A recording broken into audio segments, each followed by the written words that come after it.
Wanita dirindukan surga. Mau dirindukan surga, Ibu? Apalagi ibu-ibu ini yang depan saya yang sudah muka-muka sakaratil maut. Mau? 4 aja syarat. Nggak sikat gigi, daster 3 hari nggak dicuci, kelihatan bulu ketek, muka dikasih bedak kencur, dikasih bawang matanya, ngorok.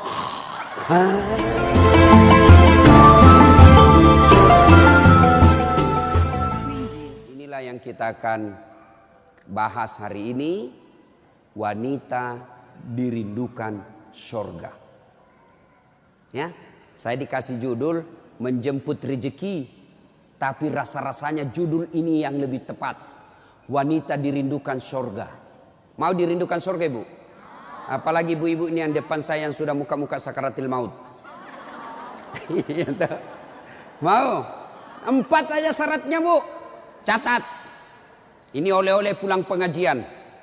Ada ibu-ibu di Makassar pulang pengajian tidak ada oleh-olehnya. Saya tanya, gimana pengajiannya? Alhamdulillah, hebat. Bagaimana ceramahnya? Hebat memang itu Ustaz, jago dia ceramah. Apa dia bilang? Saya sudah lupa Ustaz. 1 jam kita ceramah, tidak ada dia ingat. Nah, itu pentingnya bawa buku, dicatat. Karena ibu-ibu ini yang sudah usia-usia senja, otaknya ini ibarat kaset sudah kusut. Cicilan belum lunas, suami mau kawin lagi, anak rewel, kan repot itu otaknya. Nah, maka kalau dicatat, ibu saya di rumah, biasa kalau ada saya tulis lebar-lebar besar baru saya tempel dekat panci. Kenapa? Karena panci paling sering dikunjungi. Atau cermin.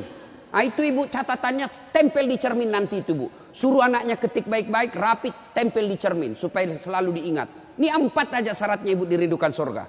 Tidak ada hadis mengatakan laki-laki dirindukan surga. 1. Kata Nabi, aqimis salah. Dirikan sholat. Bingung saya, kenapa ini dihususkan perempuan? Dirikan sholat. Kalau mau dirindukan surga. Oh, usut punya usut. Ternyata perempuan memang paling sering lalai dalam sholat. Kapan Ustaz? 1. Selesai haid.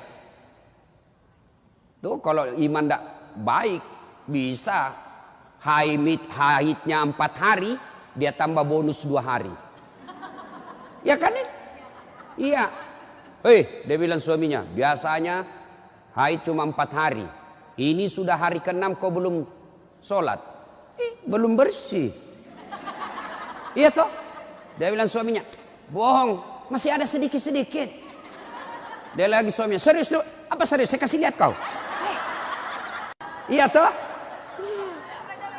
Nipu diri sendiri. Malah dia nanya sama saya, Ustadz, katanya kalau selesai haid subuh baru mulai sholat. Subuh kesiangan. Dia bilang, ya sudah, besok lagi saya sholat. Tidak boleh. Duhur bersih, duhur sholat.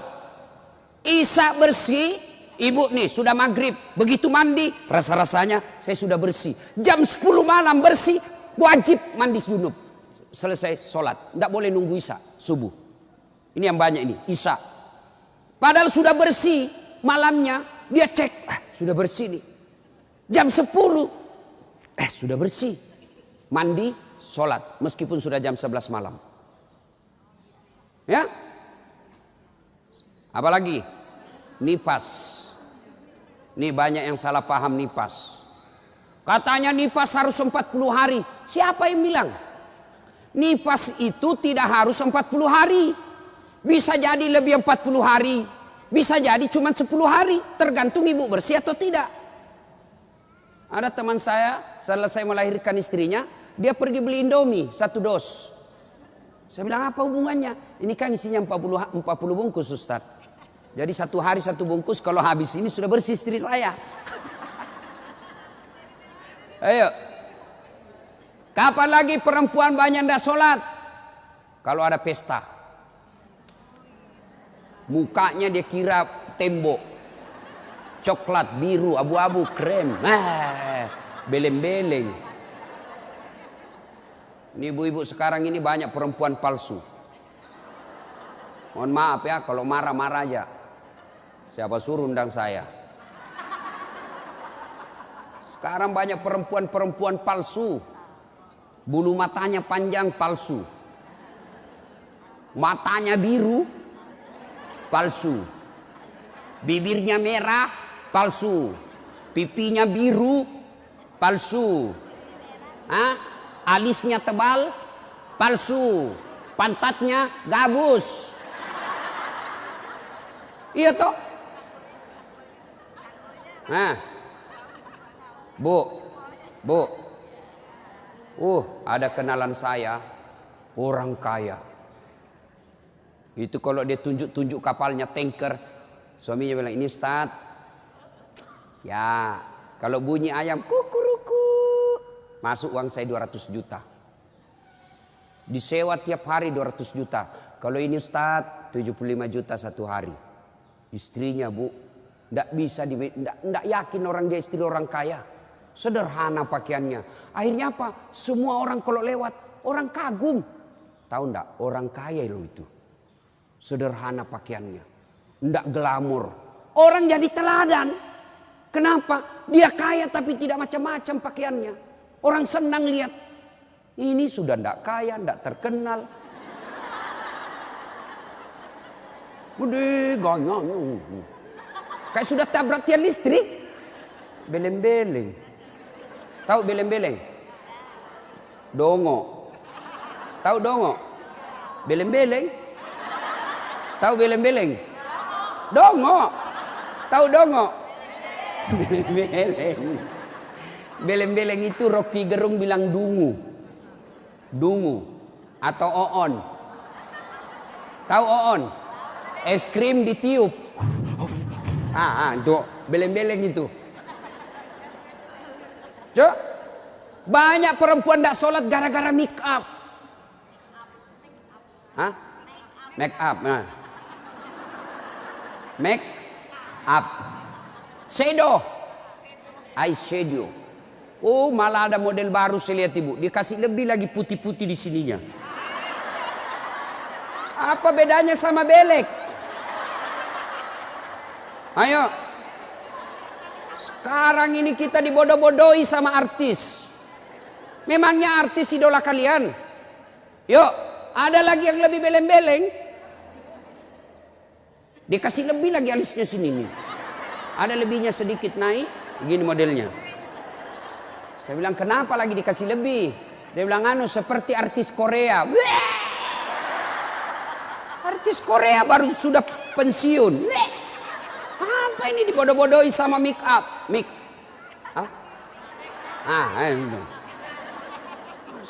Bu, demi Allah, kami para suami tidak membutuhkan itu semua.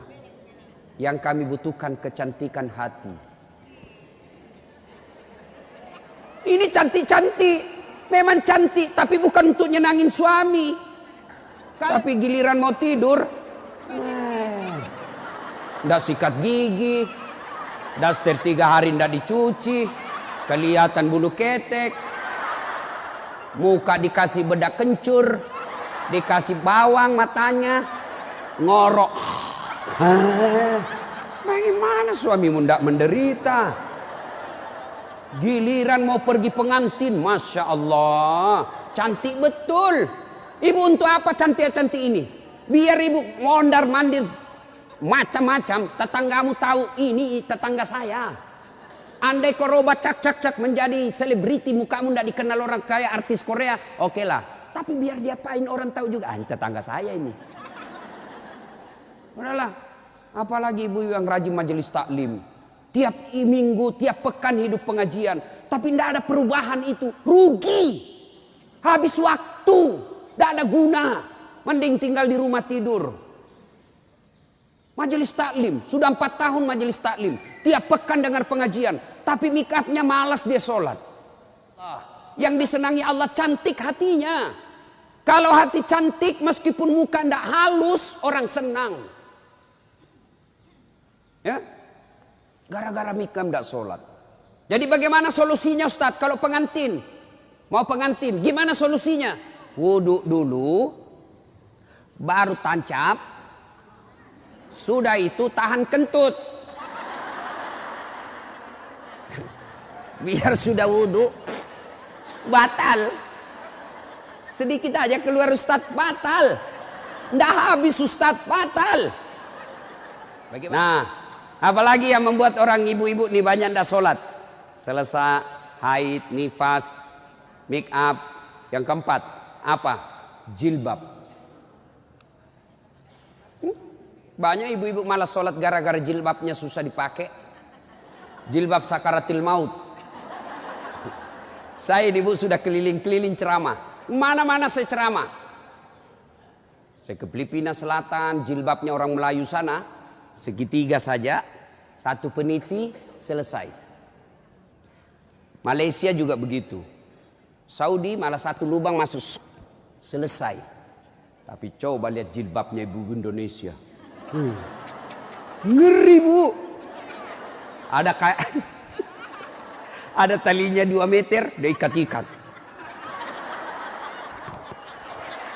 Disimpan di lehernya. Itu diikat lehernya. Lalu dikasih kembang. Sudah tidak bisa goyang itu lehernya. Nah, iya toh? 3 lapis. Ini penutup kepalanya 3 lapis. Ada kuningnya, abu-abu, coklat. Dikasih mereng lagi sedikit. Coba. Lalu ada kayak pohon di belakang. Biasa kalau ada pengganti. Gimana caranya dia pakai ini ya? Nah, sudah diikat lehernya. Pakai pula rok yang sempit. Rok sempit. Jalanlah dia. Dia bilang suaminya, buru-buru bu. Katanya, tunggu sebentar pak. Beleng-beleng.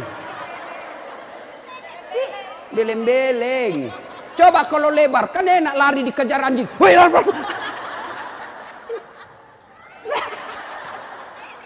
Beleng-beleng. Ayo bu, sudah berapa tahun majelis taklim? Sudah berapa tahun hadir pengajian sini?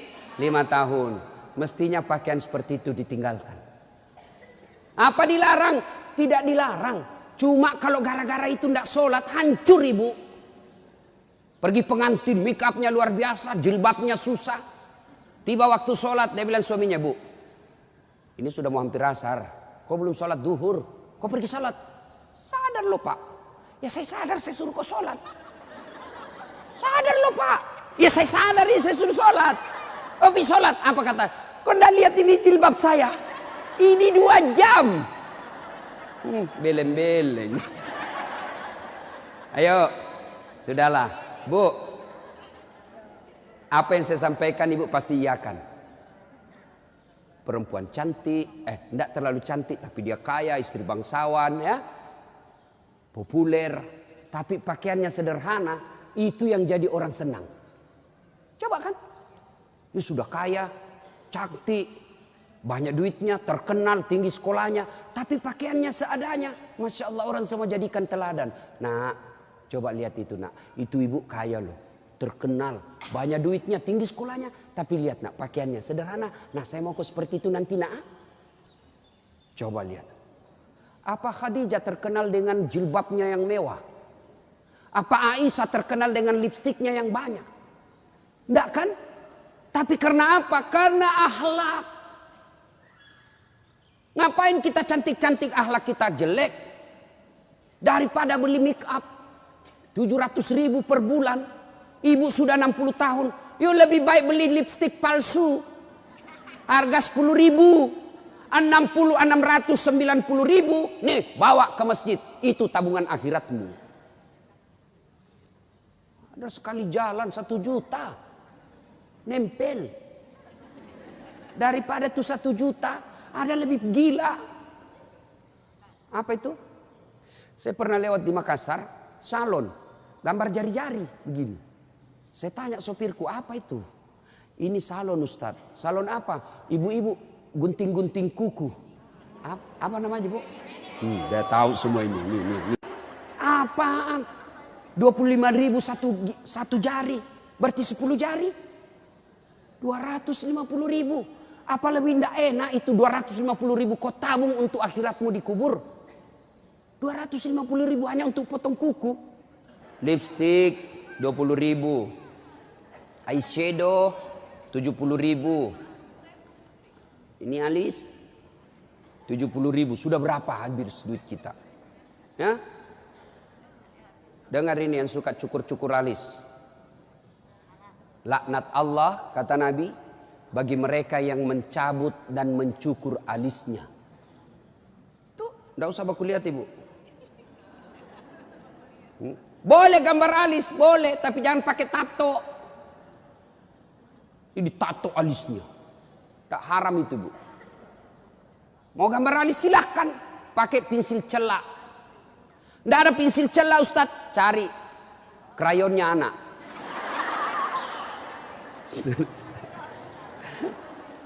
Nah ya, kalau ada pengantin, ibu-ibu silakan make up, tapi jangan berlebih. Jangan gara make up dan jilbab ibu tidak sholat padahal sudah 5 tahun majelis taklim. Auzubillah min zalik. Tidak ada gunanya itu. Maka tunaikan sholat dengan sebaik-baiknya. Ibu akan dirindukan oleh surga. Saya sudah sholat Ustaz. Kenapa hidup saya masih susah? Berarti sholatnya belum sempurna. Ada yang di sini sakit ibu? Asam urat, gula. Kecil buat Allah sembuhkan itu. Kecil. Apa susahnya Allah sembuhkan penyakit itu? Kecil. Cuma kadangkala ketika kita sakit kita lupa Allah. Kita lebih senang ke dokter. Emang dokter yang sembuhkan penyakit? Ya. Mohon maaf kalau ada dokter di sini. Sampai detik ini saya belum pernah ketemu dokter yang hebat. Kenapa?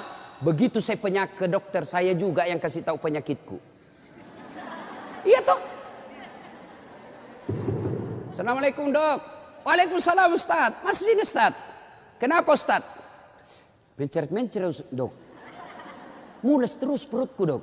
Kenapa bisa? Dalam hatiku ya urusanmu dong. Kalau kau dokter. Masa saya kau tanya? Yang hebat kalau baru muncul. Hei Ustaz pasti menceret. Itu yang hebat. Tapi kan tidak.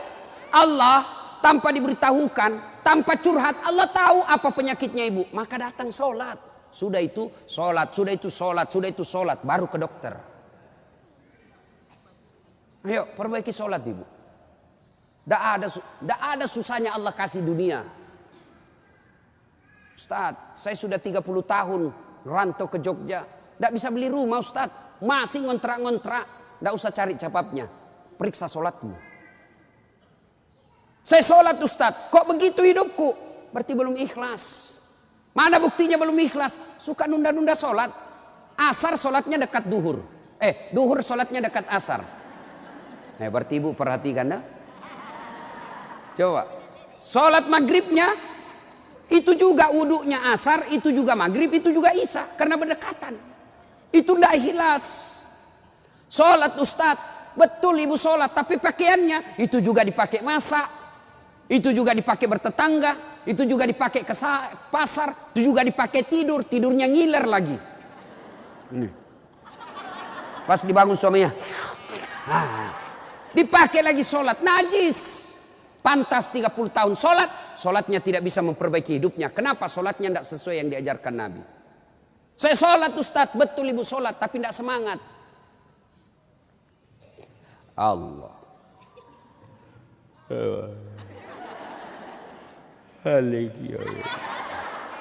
Iya kena.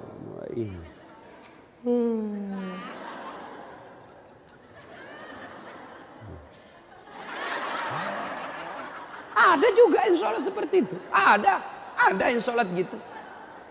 Allahu Akbar. Sholat kayak ditiup angin.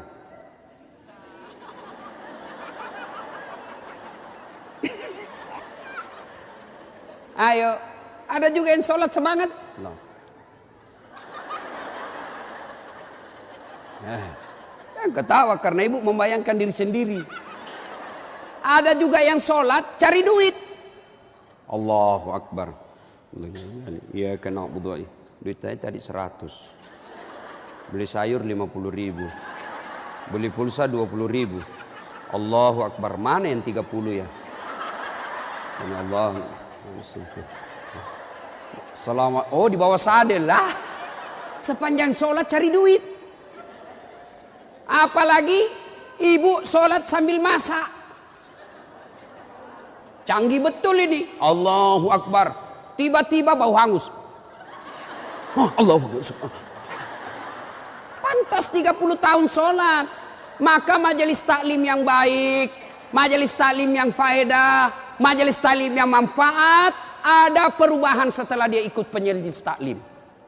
Mungkin sebelum majelis taklim seperti itu sholatnya, pulang majelis taklim tidak seperti itu lagi. Ada perubahan, ya. Karena juga itu majelis taklim saya lihat lomba baju seragam. Malah ada yang curhat sama saya, Ustadz bubar saya majelis taklim Ustadz. Kenapa? Belum lunas seragam kita, ada lagi yang baru. Nah, itu. Padahal yang mau beli pengat seragam ini ya pengurusnya. Pengurusnya hanya 5 orang aja. Ya, yang kaya-kaya. Ini aja yang berdiskusi 5 orang. Ini jelek mulai kabur, nih ada nih yang baru, ganti lagi. Orang belum lunas diganti lagi. Majelis taklim yang baik bukan yang banyak seragamnya, tapi yang tambah ilmunya, tambah akhlaknya. Itu yang baik. Ya. Perbaiki sholat. Bu ya. Bu. Sholatullah Mullah ala toha Sholatullah salamullah ala yasin habibillah. Biasanya kalau saya ceramah ada air di samping saya. Cari-cari ini dilupa ini panitia. Satu ya. Satu ibu. Sholat. Maka ibu. Halo ibu. Ibu. Ibu ndak usah cemas kalau anaknya ndak tahu bahasa Inggris. Ibu ndak usah cemas kalau anaknya ndak tahu bahasa Korea.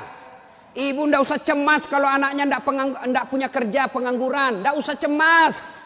Yang ibu cemaskan kalau anaknya sudah mau dilamar masih tidak sholat. Itu yang ibu perlu cemaskan. Ya, kan ibu-ibu sekarang hebat betul anaknya Ustadz. Kenapa? Tuh masih SD sudah pintar bahasa Inggris. Apa hebatnya? Banyak yang begitu. Tidak percaya? Ibu ke Inggris. Demi Allah bu, anak-anak di sana baru belajar bicara pakai bahasa Inggris. Apa yang hebat? Banyak yang begitu. Yang hebat anaknya ibu, sampean punya anak, panjenengan punya anak, pergi majelis taklim, pergi ke pasar, anaknya yang masih SMA nelpon ibunya, matur nuwun bu, ini sudah duhur, bu sudah sholat enggak? Ibu sudah kaya itu. Asar lagi nelpon lagi anaknya, mak, lagi di mana mak? Masih di tempat kajian nak, masih di tempat arisan. Mak ini sudah asar, jangan sampai ibu sibuk ngurus arisan lupa sholat. Itu anakmu yang kaya. Pernah di SMS begitu anaknya bu? Pernah? Paling di SMS, mak kirimi pulsa. Maka ibu dari kecil anak-anak diperkenalkan sholat. Ya, mau dirindukan surga, syarat pertama aqimis shalah, dirikan sholat. Tidak cukup yang 5 waktu, tambah sunnah.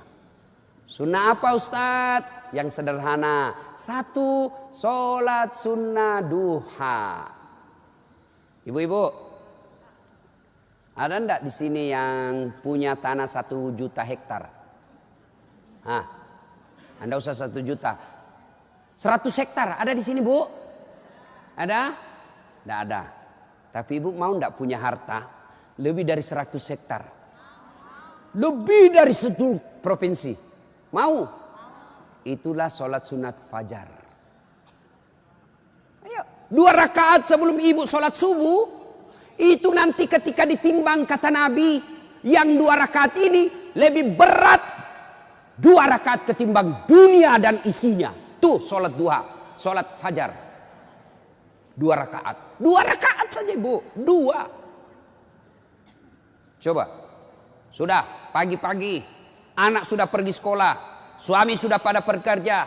Pekerjaan rumah sudah tuntas. Jam 8, jam 9. Yuk sholat duha. Sholat duha. Bagaimana caranya? Sama sholat sunnah biasa. Bedanya niat. Nih yang biasa ibu-ibu tanyakan, Ustaz apa niatnya? Bu, niat itu bukan bahasa mulut. Niat itu bukan bahasa lisan. Niat itu di sini. Usolli itu hanya ulama Melayu yang ngajarkan. Mau pakai boleh, tidak mau pakai sah. Coba lihat orang Arab kalau ibu pergi umroh. Coba lihat umumnya orang Arab. Jalan, berdiri langsung Allahu Akbar. Iya toh? Kalau kita kan lama dulu ibu, loading.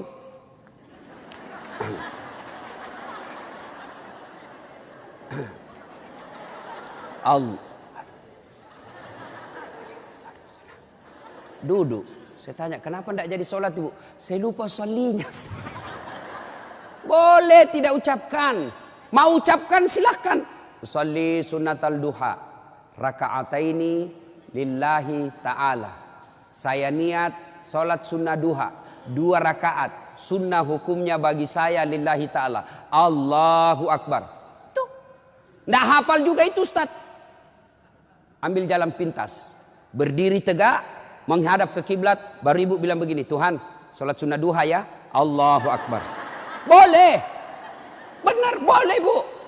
2 rakaat berikutnya ulang lagi, Tuhan masih seperti yang tadi, Allahu Akbar. Boleh, benar. Daripada ibu nunggu bahasa Arabnya, ndak hafal, ibu ndak sholat. Itu sholat duha ibu. Bu, suami pergi cari nafkah. Anak sudah pergi sekolah. Ibu sholat duha. 2 rakaat salam, 2 rakaat salam, 2 rakaat salam, 2 rakaat salam. Boleh 2 rakaat. Bagus 4 rakaat. Lebih utama lagi 6 rakaat. Lebih mulia lagi 8 rakaat. Boleh 2. Boleh kalau ibu sibuk 2 aja boleh. Bacaannya sama sholat sunnah yang lain. Nggak hafal banyak ayat-ayat Ustadz. Ya sudah yang ibu hafal aja. Kul-kul ya sudah kul-kul aja. Rakaat pertama kul huwallah. Rakaat kedua kul huwallah lagi. Tidak apa-apa. Bahkan boleh begini bu. Allahu waladhdallin amin. Bismillahirrahmanirrahim. Alif lam mim. Allahu Akbar. Boleh. Rakaat kedua. Waladhdallin amin. Bismillahirrahmanirrahim. Yasin. Allahu Akbar. Boleh. Benar boleh. Jelas. Selesai sholat duha, ibu duduk menghadap kepada Allah, mengadu kepada Allah.